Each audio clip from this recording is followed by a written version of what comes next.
مبسوطة إن أنت جيت. تخيلت هترفض. طول عمرك كنت نجمتي المفضلة. كنتي؟ ولا زلتي. انت فتاة أحلامي بجد. بس مقابلتك ليا من فترة كده زعلتني شوية. إيه ده؟ إمتى وفين؟ في دبي من 2 سنين. جيت أسلم عليكي لقيت سلامك فاتر حبتين. عارفة لما تقابلي حد بتحبيه الحد ده يقابلك ببرود؟ الإحساس بيوجع شوية. أكيد ما خدتش بالي، أو كان في حاجة مضايقاني.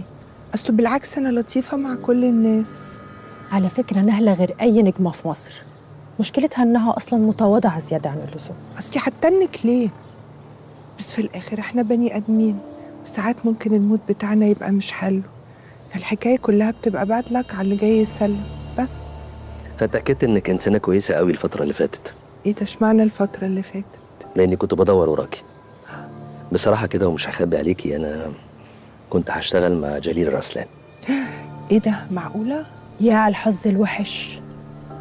ليه بتقولي كده؟ بيقولك كان مش كده صح؟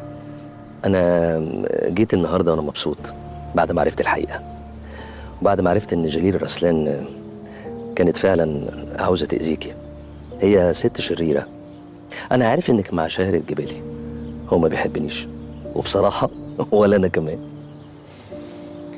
أنا مضطرة أفضل مع شاهر لأن شاهر قلبته وحشة. بس أنا عاوزة أطلب منك أنت طلب. عاوزاك تبقى المستشار السري بتاعي، محدش يعرف عنه حاجة. أنا كنت فاكر إن أنا همسك لك شغلك. كده هيبقى أفيد لي أكتر إن أنت تبقى معاها ومعايا. لا مش هينفع، ضميري مش هيسمح لي بحاجة زي كده. أنت بنفسك لسه قايل لي دلوقتي إنها ست شريرة، والأشرار ما ينفعش معاهم الفير جيم. هي بتحاول تأذيني بكل الطرق، فأنا لازم أعمل نفس الحكاية.